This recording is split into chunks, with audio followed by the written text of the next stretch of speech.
Hi, this is an interesting video that I have been asked to create. I've just had a wonderful swap session as part of my NLP and hypnosis master prac training. And I've just overcome something that has kind of been a barrier for me for a long time. So I just want to make this video useful for everybody. So as I share that you can apply it to whatever situation in your life that might have you feeling a bit stuck. So in my situation, for example, it was about cardiovascular exercise, believe it or not. Most people don't have issues with this, but for me, I have worked on this a few times now.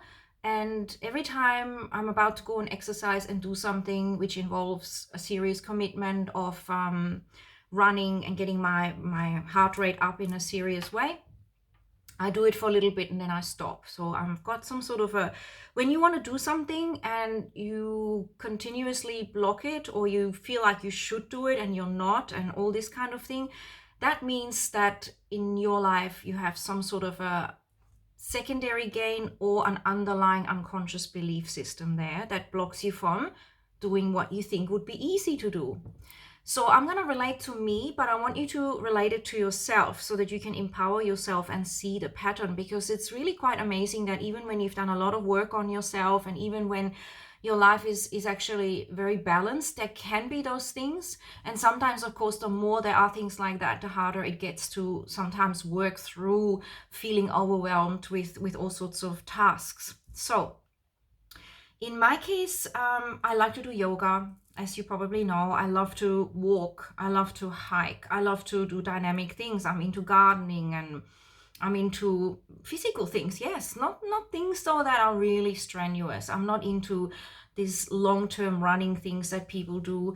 And as I delve into my awareness, I really created a belief that I should be doing cardiovascular work. Now, I also like swimming, but doesn't mean I do it all the time. But somewhere I decided I seem to have a block around running and getting my heart rate going a lot. Not just, in yoga, it does get involved, of course, but really like endurance running, like 10 minutes. That's not even endurance. I know some of you are probably laughing. But for me, running for 10 minutes and feeling like, I'm still really going and in grace and really enjoying it was something that wasn't happening for me. So for some reason, I decided that I need to tackle this thing. There's some sort of a block there. And the truth is there was, of course, because many people go jogging. And if you're one of those people, it's not an issue for you. But I want to just highlight that for you, this could be a joke.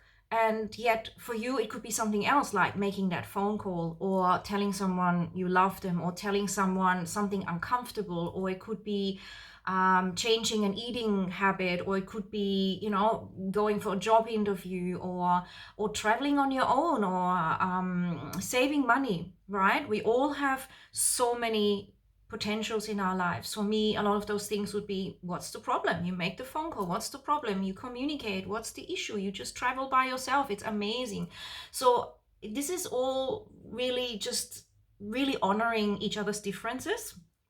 And it really comes back to what we were raised with, what was okay in that environment and what wasn't, and kind of what patterns we picked up. And for me, as I said, it was, I probably should really be better at running. Now, I realized over time that this was irrational, because it's completely logical that going and running around a block is going to be a nice thing. But there were certain events in my life that I'm aware of through coaching and through my work in within, but including my yoga, where you go, oh yeah, that's what happened. This is what happened. That's what happened. This is, as a child, I didn't like sport because I was a bit slower and I felt that competitive push, and competitive push made me feel uncomfortable. And I was thinking, yeah, I don't really like sport. Maybe some of you relate. Or about a different topic. I don't like art. I don't like music. I don't like piano. I don't like, public speaking. It could be anything from that starts to build. And in my case, I could really see the pattern that it was building up many layers. So once you start such a negative belief, or such a limiting belief that at the time seems innocent, another opportunity comes along. So in my case, there were other situations where I would get really red because my face flushes really strongly. or I would feel really uncomfortable. And I found out today that when you have low blood pressure, it can be more uncomfortable and feel almost sickly when you start to really pump it up. And I never knew that. But there was some sort of a mechanism in me that made me feel there's something not right. Now I'm either unwell or I have a mental block, but I don't like it. When my heart goes too crazy, I feel uncomfortable. And really, there was a real reality behind it, because I do tend to feel sickly if I really go for it easily, because I have quite low blood pressure. At the same time, I still wanted to tackle it and I wanted to make it unique. So I built up weird patterns where I used to go to the gym and I liked it, but I also felt that it smelled of plastic in there. I felt that people seemed driven. I didn't like it when other people were sweating on me. And again, so there's a Sabine experience. You might have never got an issue with that. You might think that's hilarious, but maybe something else happened to you at a family event, at a picnic, maybe when you went overseas to a country, or when you were on a flight, or when you were in a particular relationship. So for me, the gym experience became it's okay, but hey man, I'm feeling better without it. I don't like the oxygen in there. I don't like the fact that everyone's sweating and coughing, and I don't, lots of excuses I came up with, and they were real for me. At the time, I just thought, meh, I'd rather go outdoors. I'd rather be barefoot. I'd rather get earth. I'd rather be under the trees, and there's nothing wrong with that. But again, layers were building. As I was developing as a teenager as well, when you become a woman, sometimes you feel your body isn't so athletic, and then you start to create a belief around that. Or maybe the guys are looking at you when you're running, and then you're like, oh, when I run, that's creating a bit of attention, and then you kind of shut down, or you become more restricted, and then your running suffers. So for me, what we realized in the session, and I'll absolutely acknowledge Julia for being an amazing coach, and I've definitely recommend her if you're in Western Australia. She's so cool and assertive, but understanding and knowledgeable about the mind and all this stuff, because we've done master prac together, and she's also doing the personal coaching, I believe, and also the PT work. So I really realized that those layers had just built up, and there was actually truth mixed in with story, mixed in with what used to serve me, which is what everybody's life is about. But in my case, this running thing, So we make excuses as well. My excuse was, I'm very flexible. When I dance, I'm as fit as teenagers. If I move house, I can do it. It's like, and so again, that pointed out it's a mindset thing. It pointed out maybe, I need to question this belief that I need to run to be fit. But if I were to go out there and run with most people, I'd probably be the slowest and feel more that pulse that was kind of feeling threatening as it was increasing, and that whole story I had around being awkward. And I would end up probably have, created my own self-fulfilling prophecy, which is what we do. And I really can see that from my own experience and from my yogic knowledge and from the NLP coaching, that the faster we recognize it and peel back the layers, the more free we become. And then whether I exercise and run around the block or not is not relevant, but it's a choice. Yeah, for me, it started to become like, I really should. And every time we involve the mind with a should, it's something we naturally want to resist. It seems like work. It seems like pressure. It starts to observe another aspect. It's another lens, you could say. Ideally, you want to look at something as, I could, and I might, and I may, and I could be playful with that. My essence is very much like that. I'm that kind of personality. So anyway, we had the session, and I realized then that, okay, I'm just gonna go and do it. Like, I don't even want to cerebralize this anymore. I'm just gonna put my shoes on. And then I realized the next thing. Guess what? What shoes do I wear? Like, what do these people wear? What do I have to do? I'm wearing my yoga clothes. I've got my yoga pants on, everything, got my dangly earrings on. Then I was thinking, well, why don't I just go as I am? Because otherwise I'm going to create another excuse. We do this. And so I thought, no, I'm going as I am. These clothes are comfortable. I can walk and run in these. Okay, cool. So I've got my espadrilles on, and they're very nice. I love those shoes. They grab your foot nicely. They're all natural. It's not like I'm going to be a major runner all of a sudden. And then I thought, do I take my phone? Where do I put my keys? It was next was like, and my drink bottle. I should probably take that. And then I thought, no, stop it. Now, you're just going to do this. You're going to do 15 minutes because this is breaking that pattern of resistance. Now, like I said, we have this about different things. And sometimes we just have to throw ourselves in. Like sometimes instead of dipping your toe in the ocean, you just go for the swim, right? Or, you just plunge into something because you realize it's actually getting worse the longer you wait. And you've waited long enough, you've thought about it long enough, there's no real danger. You have, it's not like you're going into it completely, risking things. It's not like I've got an injury. It's not like, I could die of a heart attack and I've got some sort of a valve problem. No, nothing. So, okay, that's it. You just go. I'm just making up all these stories. Some of them I haven't had, some of them I'm just putting into this video. And so I just went for it, and it was so wonderful. And it was actually not so much going out and doing the walk/run and being my own creative, entrepreneur of exercise. It was more the fact that I actually just did it because many other times I wanted to do it, and it was this half-hearted thing. And that, of course, creates more sense of build up, right? The more you think you're going to do something and you hold back, once or twice is okay, but 3, 4, 10, 20 times, it starts to become a neurological pathway. And this neurological pathway is like a river along the land. It is easy for the energy or the water or the thinking to flow in that pattern. So I thought the biggest thing I'm going to do today is break that pattern. Break the excuse, break that, well, I look okay, I'm fit, I'm not unhealthy, so that's good. Now I don't feel so guilty, but I can wait with the running. It's not essential. It's not like, I'm at a risk or that running is going to change my life dramatically. Again, it's another way of kidding yourself, because the truth is that it was about freedom of choice and it was about breaking out of your comfort zone, but in a way that is positive. We don't want to break out of the comfort zone and feel worse. We want to be prepared, intelligent, and actually with the guidance of a coach or somebody that you've discussed it with, and having done the research, whatever you endeavor to do, then you can take that action. So often people say, get out of your comfort zone, la la la. It's not that black and white. It's obviously something considered. It's something, appropriate that feels right. So again, with everything, we have a lot of cliches and we have a lot of concepts. You want to find your style. So I found my Sabine style today. So that was walking in my yoga clothes around the park. There's the dogs and the people and the trees. This is what I like. And I started speeding up and I started running. And then I decided to slow down without feeling guilty and not going to that huff and puff state. I was really regulating myself and enjoying the experience, which builds onto further enjoyment. I know how the mind works. So having come to that realization and having taken action, because I was made to be accountable, which also pushed it along. And that's where coaching is so good. Just having someone say, hey, how are you going? I'd like you to do that. That only takes 15 minutes. I know you can do it. It sometimes makes all the difference.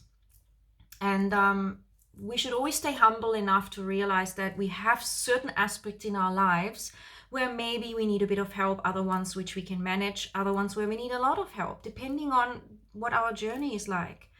And anything that makes you feel stuck and keeps repeating is something worth looking at. It really is a pattern. And then the pattern itself becomes something that can make you feel depressed or make you have negative self-esteem. For me, it never did that because I generally am very confident and I do a lot of yoga and I have just, I don't know, whatever. I don't even know how to explain that. But if I had a lot of other issues in my life, that would add on top of it. And it would add on top, and then the next thing, and then I would start to eventually collapse, feeling hopeless or nothing works out. So every little bit makes a difference. So it was just amazing. I was feeling my body in a different way. I'm naturally, always into that body movement and feeling the breath and uniting it.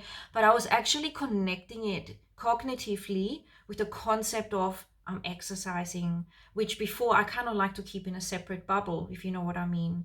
So I'm exercising in terms of that running, jogging in the field. I wouldn't jog on the concrete anyway. That's not good for your joints, but in a beautiful, lush park just around the corner from my house. It's all perfect setup. I had no excuses, honestly.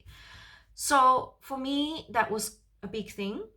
even though for some of you that may seem absolutely ludicrous. But the thing is, we have to respect each other's challenges where they're at. For someone, it's, you know, a spider phobia, or it's confronting a parent, or traveling, like I said, on their own, or making that phone call, or writing that book, or making that text, or making a Facebook Live. It could be a million things, literally. It's changing the diet or stopping sugar. Um, looking for religious practices, or looking for your particular yoga, or seeing a coach, or admitting something that has been hidden, you know, admitting an insecurity, admitting a behavioral pattern.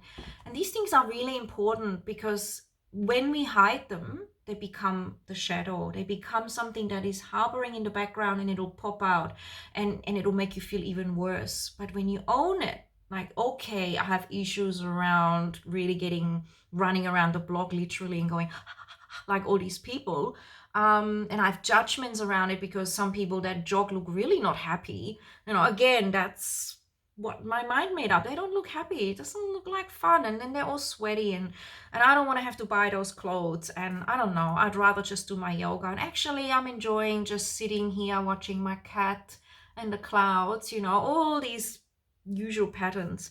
So it's very profound. It can really shift and create a domino effect, and really notice that. And everyone's problem is a real problem for them. So for me, this has been just brewing, bubbling up and coming down, bubbling up, coming down. Um, and I noticed it as something I want to tackle. I wanted to. And I want to have that joy. I want to have that freedom to make my choices. And I could feel that somehow that choice was never really happening. So what is it in your life that you want to do and you feel limited about, or restricted, or you keep making excuses about? Because these are the patterns, and you'll notice them. You can write them down, and you can ask yourself, when was the first time I made this decision? Probably in your childhood, seriously. Sometimes it's past lives, and you know, we can go into that by going into regression, meditation, timeline. I offer all those services myself, and as part of becoming the master practitioner, of course, I'm cleaning up anything within myself, because we are learning it and also practicing it within the group, and really polishing up. And as you polish and polish and polish, it becomes more and more subtle. And yet, as you are aware of the challenge, it stands up like a sore thumb. So before, a rice grain, you might not notice because you've got 1,000 rice grains, but now just one rice grain in your shoe or on that marble floor is really obvious. So for me, that was that. Even though I like to dance and can go for hours, even though I have run before and enjoyed it, but I've also run before and not enjoyed it. Yeah, I've done it because I pushed it, or because I ran for too long and ended up hurting my knee. Not the same day, but the next day I noticed my knee wasn't quite right because I jogged for too long at the beach, not thinking about working it up slowly. That was when I was a teenager. But all those things plant seeds, and they're unconscious or conscious when you become more aware, when you get that integration and you start to realize how your thoughts operate. And so I'm sharing that, and I think it's great to share our wonderful and unique world and our situation and what's happening in it. And like I said, it is totally applicable to everything. We are all the same that way. We just have different content in relation to the same thing. And it's wonderful because it can be changed. It's wonderful because you can have the support to make the change, whether that's chatting with a friend or becoming very conscious yourself through, you know, a yogic practice, through a healthy union with yourself, bit by bit, embracing all aspects, including the so-called things that you struggle with. Super powerful. And being loving with yourself, being able to have a sense of humor about it. It's all about flow. It's all about, you know, the yin and the yang, and embracing the journey of life, which is super creative. So I hope you enjoyed. Yeah, thank you for encouraging me to make this. No one can make anyone do anything. And feel free to share if you connect, if you have questions. I would love to hear from anybody that's coming across this video. In a sense, it is the answer to all of life's problems. As much as that sounds simplified, It's always a structure of the mind, and it's about a belief system that was somewhere created, and also a value system.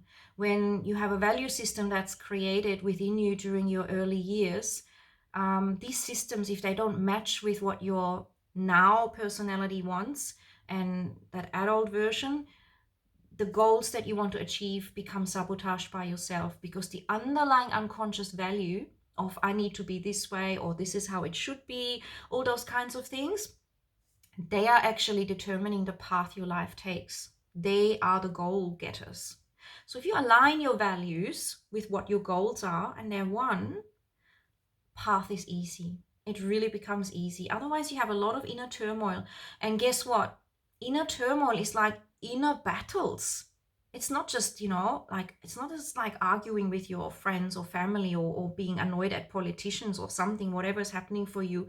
It's a constant inner chugging along, and you don't even notice it. You're processing it in your dreams, but until that is fully done and becomes conscious, it's still something that can stop you from actually doing what you think you could be doing, having all the good reasons for it. Like, I've had no rational reason, to my mind, to my awareness, why I would not just go out there and run and enjoy it and just playfully do it. So it was just interesting to really realize that that's a metaphor for life. You can have whatever you need, you can do whatever you want. But the thing is, a lot of people want a quick fix. They go, yeah, okay, cool, let me have it. The thing is, it's a process. It's like when you grow a plant, it doesn't happen overnight. When you've become who you are now, there were millions of thoughts and experiences. So I'm not saying that we need millions of reversals, no, but it's not going to happen by someone suddenly appearing in your life and doing a session with you, or someone blessing you or balancing you. It doesn't work that way. You are multidimensional. You've got your mind structure, and then you've got your biology, your DNA, your cells that have to start to vibrate with that, and that can create uncomfortable feelings in the body or freedom, and a combination. At the end, of course, it's freedom and a really beautiful lightness within you of breath and posture and presence to life. But they also have the energetic bodies around you, your pranic body, you have your, your astral bodies, you have your, I'm not going to get into it, but you have your chakra centers. I'm basically the kind of coach that focuses on your spiritual dimension, your mental dimension, and also, which is connected to your spiritual dimension completely, the way you breathe and the way you are nurturing yourself to hold these new shifts and vibrations. Is not going to be that like, oh, here it is and boom. It's very rare. What happens is the behavior changes, other patterns changes, communication happens, and it creates a domino effect. So it will create a shift in the way you eat, perhaps, or the way you talk, your self-talk. It will create a shift in how you see yourself, which then has a butterfly effect or domino effect on your relationships. And really, that does deserve time, because as you peel back layers and become more of yourself on the most brightest scale, that light and that creativity, you will realize it's worth the journey. Otherwise, it's a rough ride. Otherwise, you end up having a healing crisis, and you may not integrate, because we still need to go out and earn money. So if you're in a process that disables you, you're going to start having stress about finances. You might have stress about your relationship changing. Your partners may feel scared about what's going on. Your partners, meaning the people in your life that you co-create with. And so that's why it's really important to do this step by step and to integrate that part, and then to go further and integrate. And it creates a holistic platform of grace. And it's really beautiful. It's like watching a flower open up. It doesn't go from the bud to like that instantly. It's a magical process. And it's actually about, in my opinion, enjoy the process. Enjoy getting to know yourself, and really enjoy all the dimensions of your being. You are so deep, you are so vast, and the intellect cannot even conceive that.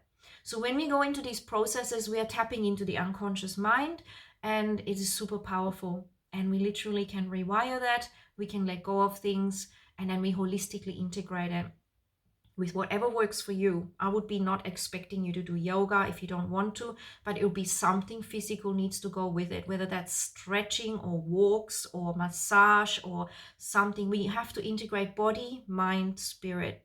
Otherwise it doesn't last, otherwise it's lopsided, and it can create other kind of blisters of the mind to bubble up because it's an imbalance again. Does that help? It becomes a balance, and then we tackle that one.